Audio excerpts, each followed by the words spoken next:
সময় পাল্টাচ্ছে, আস্তে আস্তে কিন্তু শীতের আভা শুরু হয়ে গেছে। গরমের শেষে আমি আজকে যে রেসিপিটা তোমাদের সাথে শেয়ার করছি, একবার ঠান্ডা ঠান্ডা খেয়ে দেখো।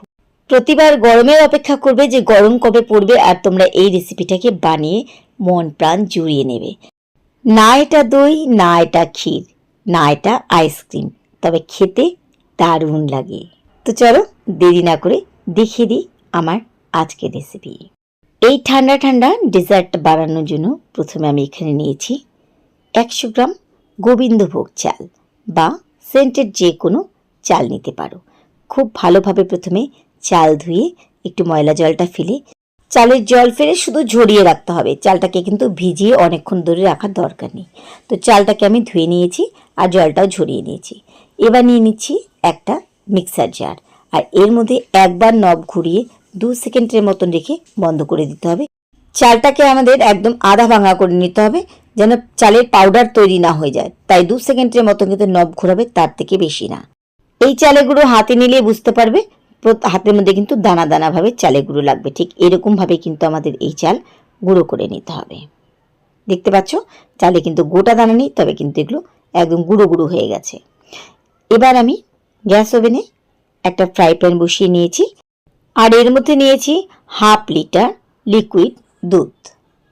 এবার প্রথমে দুধ একটুখানি জাল দিয়ে এর মধ্যে দিয়ে দিলাম ভালো সেন্টের জন্য 2টো এলাচ দিয়ে।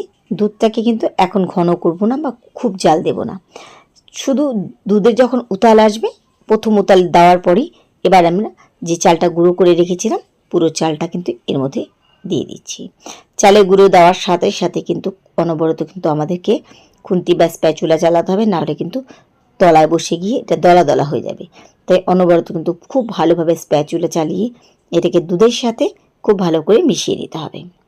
এবার দুধটাকে ভালোভাবে ফুটতে দিচ্ছি। স্টিমটাকে অবশ্যই কিন্তু মিডিয়াম করে দিতে হবে, দিয়ে দুধটাকে খুব ভালোভাবে আমাদেরকে ফুটিয়ে নিতে হবে। যেহেতু আমরা চালটাকে একদম গুঁড়োর পর্যায়ে নিয়ে গেছি, সেজন্য কিন্তু এটা ফুটে জমতে বেশি সময় লাগবে না। আর এদিকে নিয়েছি আমি আধা কাপ তালের কাই বা পাল্প, এটাকে দিয়ে দিলাম এর মধ্যে। দিয়ে এবার চালের গুঁড়োর সাথে এই দুধের সাথে ভালো করে তালের কাই মিশিয়ে নিতে হবে। জাল দেওয়ার এক পর্যায়ে কিন্তু একটু ভালোভাবে চেক করে নেবে, যেন যে গুঁড়ো গুঁড়ো দানাগুলো আছে সেগুলো যেন গলে যায়। যদি ওগুলো না গলে তাহলে কিন্তু খেতে ভালো লাগবে না। তাই ফ্লেমটাকে কমিয়ে খুব ভালোভাবে প্রথমে চাল আর দুধ একটুখানি ফুটিয়ে নেবে। যখন দেবে একটুখানি সেদ্ধ হয়ে এসছে আর দুধটা ঘন এসছে, তখনই কিন্তু এই তালের কাই বা পাল্পটাকে মেশাতে হবে। দিয়ে মুখে নিয়ে দেখতে বুঝতে পারবে, যখন দেখবে দানাগুলো একদম সেদ্ধ হয়ে গেছে তখনই বুঝবে এটা কিন্তু তৈরি হয়ে গেছে। তাই আগে কিন্তু তালে পাল্প বা কাই দেবে না, আগে ভালোভাবে চালটাকে সেদ্ধ করে নিয়ে তারপরে কিন্তু এই পাল্পটাকে মেশাবে। পুরোপুরি একদম 2 মিনিটের মতো আরও ফুটিয়ে নিলাম, নিয়ে দেখতে পাচ্ছ কেমন ঘন হয়ে গেছে। এবার দিয়ে দিচ্ছি চিনি। মিষ্টিটা তোমরা কি কতটা পছন্দ করো সে বুঝে এখানে চিনির পরিমাণটা তোমরা দেবে।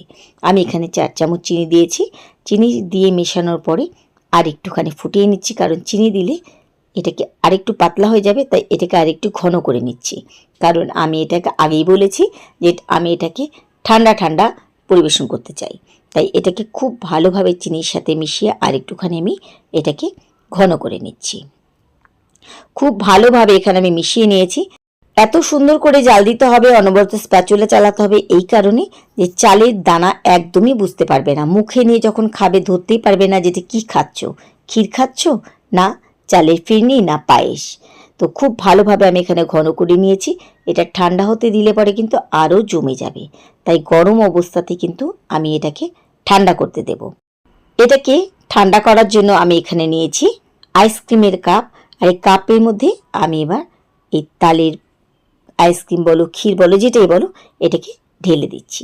তোমরা চাইলে যে কোনো বাটি বা যে কোনো কাপে দিতে পারো, তবে কিন্তু এটা দেখতে সুন্দর লাগার জন্য শুধু এই কাপে দেওয়া, না হলে দরকার নেই। কারণ এই কাপগুলোতে দিয়ে মুখ বন্ধ করে আমি ঠান্ডা হতে দেবো ফ্রিজে। কোনো ডিপ ফ্রিজে রাখার দরকার নেই, নর্মাল ফ্রিজের চেম্বারে রেখে দিলে পরে কিন্তু এইগুলো এমনিতেই জমে যাবে। ব্যাস হয়ে গেছে কাপে ভরা। এবার আমি এগুলো মুখ আটকে দিয়ে ফ্রিজে রেখে দিচ্ছি যতক্ষণে না পুরোপুরি এটা ঠান্ডা হয়ে যাচ্ছে। এটা ঠান্ডা হয়ে যাওয়ার পরেই যখন ফ্রিজ থেকে বের করে খাবে, দেখবে মন প্রাণ আত্মা একদম শান্তি হয়ে গেছে। আর এটা যেই খাবে সেই কিন্তু খেয়ে খুব মজা পাবে। এই ছিল আমার আজ ঠান্ডা ঠান্ডা রেসিপি। আশা করি তোমাদেরও এই রেসিপিটা ভালো লেগেছে। তাই দেরি না করে ঝটপট তোমরা বাড়িতে বানিয়ে ফেলো, দেখবে প্রত্যেকেরই কিন্তু খুব ভালো লাগবে। কেমন লাগলো আমার আজকের রেসিপি অবশ্যই কিন্তু কমেন্ট করে জানাবে। আর যদি রেসিপি ভালো লেগে থাকে প্লিজ সবার সাথে শেয়ার করে দিও, সবাই যেন এই রেসিপিগুলো দেখে একটু হলেও উপকৃত হয়। তাহলে আজকের মতো এটুকুই, সবাইকে ধন্যবাদ জানিয়ে আজকে এখানে বিদায় নিচ্ছি। ফিরে আসবো অন্য কোনো রেসিপির সাথে অন্য কোনো দিন। সেই পর্যন্ত সবাই খুব ভালো থেকো, সুস্থ থেকো।